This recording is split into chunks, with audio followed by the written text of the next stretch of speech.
बताया कि सावन महीने के सोमवार की पंचमी के दिन दुर्वा का मुख इधर रखना। कहा? जहां जलाधारी है, पानी जहां बहकर जाता है, शिव जी को चढ़ाया हुआ। बेलपत्री की डंडी का मुख उधर रखना जहां जल बहकर जाता है। क्यों? लिंग पुराण पढ़ी है और लिंग पुराण में आता है कि जब डंडी का मुख जलाधारी की ओर होता है और उस समय पर व्यक्ति जो सामग्री समर्पित करता है, जल समर्पित करता है, तो जैसे जल बहकर जाता है और राह में जल को जो भी अड़चन आती है वो निकलता चले जाता है। शिव जी के चढ़े हुए जल को जो मार्ग मिलता है, अगर डंडी का मुख जलाधारी की ओर कर हम जब जल या दूध चढ़ाते हैं तो हमारी जिंदगी के भी सारे रोग और दुख समाप्त होना प्रारंभ हो जाए। तरीके 33 वर्ष में 6 बार आई है सावन के सोमवार को नागपंचमी। पहली आई 96 में, दूसरी आई 99 में, तीसरी आई 12 में, 2012 में, फिर आई 2019 में, फिर आई 2023 में और बाबा की कृपा से अब आई 2026 में। 17 अगस्त को पड़ेगी सावन के महीने में जो सोमवार है, उस दिन नागपंचमी। उस दिन नील निधि का प्रयोग करिए। आप कितने भी, हम तो यहां तक कहेंगे जितने ठेले चलाने वाले, जितने भी हैं जो कहीं ना कहीं किसी ना किसी रूप में कर्ज में डूबे, परेशान हैं, दुकान नहीं चल रही, व्यापार नहीं चल रहा, परेशानी हो गई, कोई ने जमीन पर कब्जा कर लिया, कोई ने कुछ कर लिया, कोई ने कुछ कर लिया, जितने हैं सब करो और एक नील पुष्प, नील कमल के भाव से, नीला कमल मिल जाए तो ठीक है, नहीं मिले तो नील पुष्प जो अभी दर्शन कराया, बाबा जी बोले काशी में तो ये बहुत ज्यादा मात्रा में मिलता है और लोग शिव जी को समर्पित कर, उस नील पुष्प समर्पित।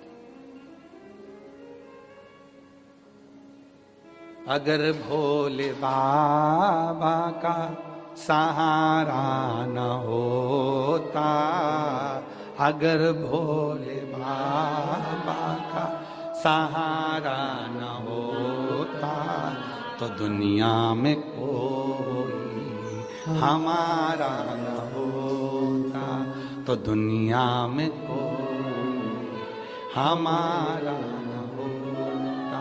अगर भोले बाबा सहारा न होता, अगर भोले बाबा, बोलो बोलो, सहारा न होता तो दुनिया में कोई हमारा, अगर है तो उसका सहारा है, उसका सहारा, उसकी कृपा, उसकी करुणा, उसकी दया।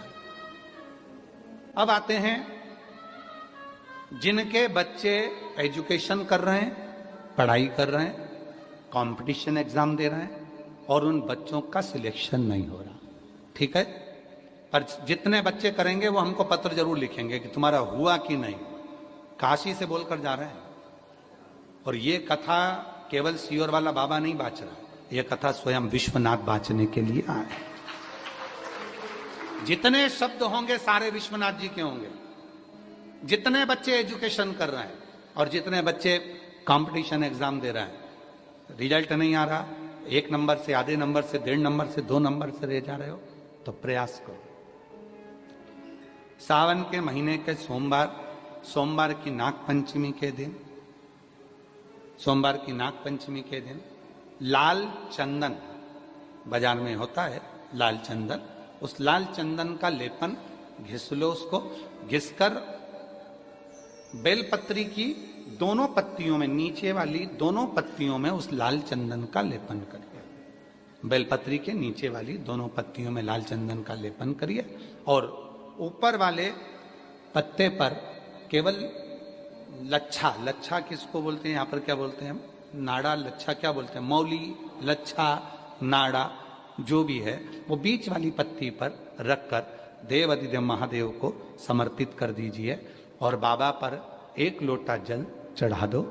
शिव जी से प्रार्थना कर कर बेलपत्री वहीं छोड़ो, लच्छा लेकर आ जाओ और अपने हाथ में या अपने कमरे में उसको संभाल कर रखो। जब तुम्हारा विल पावर कमजोर हो, जब तुम्हें लगे कि मुझे ये कंपटीशन एग्जाम निकालना है, उस समय पर भले एग्जाम में तुम्हें बांध कर नहीं जाने दें, पर उसके पहले तक भी तुम्हारे शरीर के पास में वो लच्छा होना चाहिए। फिर भले उतार कर जाओ, एग्जाम देकर आओ, फिर पत्र इस व्यासपीठ पर तुम्हारा जरूर होगा, मिले। वो साधारण नहीं है। सावन के महीने के सोमवार को पड़ने वाली शिव नाग पंचमी को नील निधि पंचमी कहते हैं। उस नील निधि का मतलब है सारी सिद्धियां एक ही निधि में प्राप्त हो जाती है कि